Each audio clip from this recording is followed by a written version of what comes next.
Olá pessoal, bem-vindos ao nosso canal. Dando continuidade aqui do nosso projeto Tá Pronto App, né, que possui a finalidade de exibir mensagens de conclusão dos serviços realizados entre estabelecimento a seus clientes, nós estamos aqui na etapa da modelagem de dados, né, dos nossos objetos que representam contextos ou papéis diante de uma aplicação, né? Considerando a concepção da orientação a objetos, pessoal, tudo são objetos que possuem características e ações pertinentes ao nosso negócio. Então, nós temos aqui o objeto que representa o cliente, o estabelecimento, o serviço que vai ser realizado dentro de uma ordem de serviço. Então, vocês começaram a perceber que tudo isso é bem distribuído de forma estruturada com a concepção da orientação a objeto. Então, se a gente fizer uma revisão aqui do requisito, esses nossos objetos possuem características para complementar a mensagem que é esperada aqui na nossa aplicação. Então, se a gente for fazer uma checagem rapidinho, o nome do nosso cliente ele existe no nosso objeto cliente com seu atributo nome, certo? A descrição do serviço, nós temos uma classe chamada serviço, ela tem um atributo descrição. Então, quando a gente pensa em requisitos na linguagem Java ou qualquer linguagem orientada a objeto, os nossos objetos precisarão ter características que atendam a esses requisitos. Vejam só, né, pessoal, como agora as coisas estão começando a fazer um pouquinho mais de sentido e coerência nas nossas implementações. E aí nós temos aqui, continuando, o tipo de equipamento, de identificação, de ID do equipamento, referente à descrição do equipamento. E aqui, se a gente for avaliar, observem que não existe um equipamento ou um tipo com o seu tipo de equipamento para a respectiva implementação. Vejam só. Então, nesse momento, pessoal, o nosso modelo, a nossa estrutura de classe, ela precisa ter novos objetos mediante as classes que serão inseridas na nossa aplicação. Então, para a gente poder dar prosseguimento aqui, a gente precisa criar mais uma classe. E à medida que a tua aplicação, pessoal, ela for adquirindo mais robustez de requisito, naturalmente vocês terão novas classes sendo inseridas no teu projeto. Então, percebam bem essa concepção aí de distribuição de classes na tua aplicação. Então, vamos criar agora a classe equipamento. Vejam só, mais uma classe denominada de equipamento. Equipamento, certo? E essa classe ela vai possuir o seu tipo equipamento, o ID e uma descrição. Então, a gente vai colocar aqui, ó, string, vamos denominar que o ID seja uma string. Por exemplo, o ID do equipamento que é utilizado no serviço de lavagem de auto, né, seria a placa do veículo. Então, a placa ela é composta de números e também caracteres ou alfanumérico. Então, a gente está usando aqui string para essa finalidade, ok? Também temos a string descrição. Vejam só.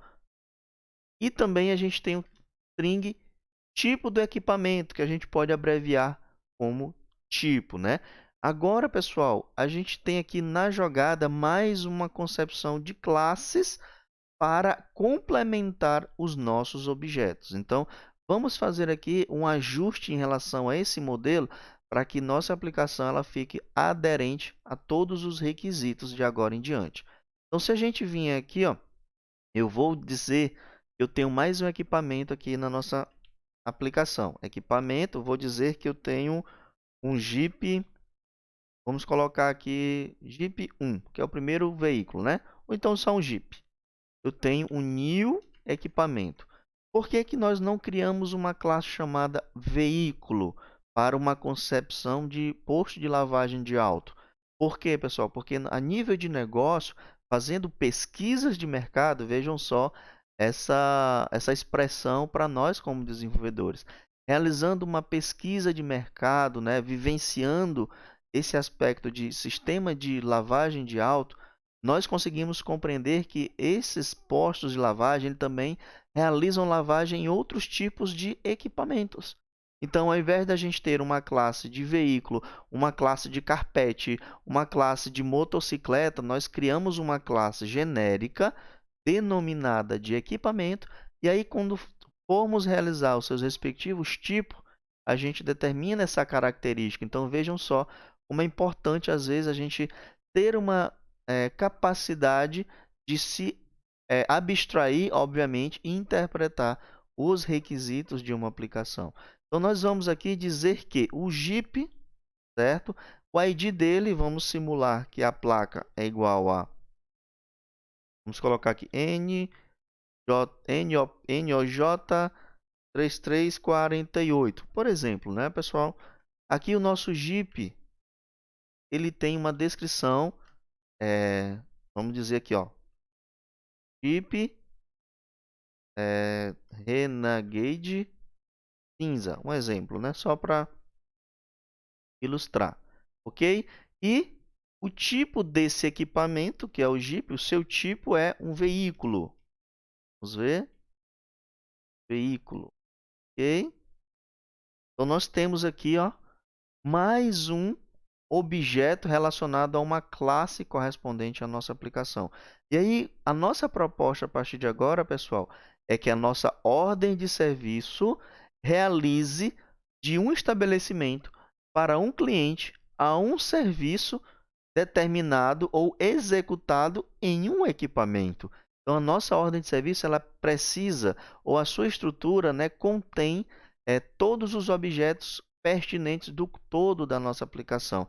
Então, eu vou vir e agora eu digo que a minha ordem de serviço agora precisa ter o equipamento que foi realizado o serviço. Neste caso, a gente está realizando um único serviço para um único equipamento, mas futuramente a gente poderia ter uma ordem de serviço realizando manutenções ou operações de serviço do estabelecimento para mais de um equipamento. Então, tudo isso é configurável, tudo isso é ajustável na nossa aplicação. Então, eu vou dizer que um equipamento. Vejam só. Então, agora, o nosso serviço, a nossa ordem de serviço, também pode identificar qual equipamento que realizou aquele respectivo serviço. Então, se a gente for fazer uma checagem, uma conferência, o nosso objeto ordem de serviço, ele consegue obter todas as características para a mensagem. E aqui é que entra o aspecto da orientação a objeto, né? Ao invés da gente passar parâmetros para preencher essa mensagem, né?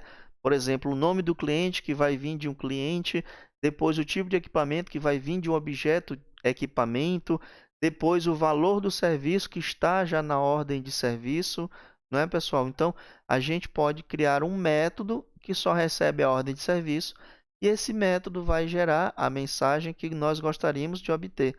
E esse vai ser o tema, né, para o nosso próximo vídeo, que vai ser exibir mensagens com base em uma ordem de serviço, né? Então, espero que vocês tenham curtido essa demonstração da importância da organização e da orientação a objetos nas nossas aplicações. Até lá, pessoal!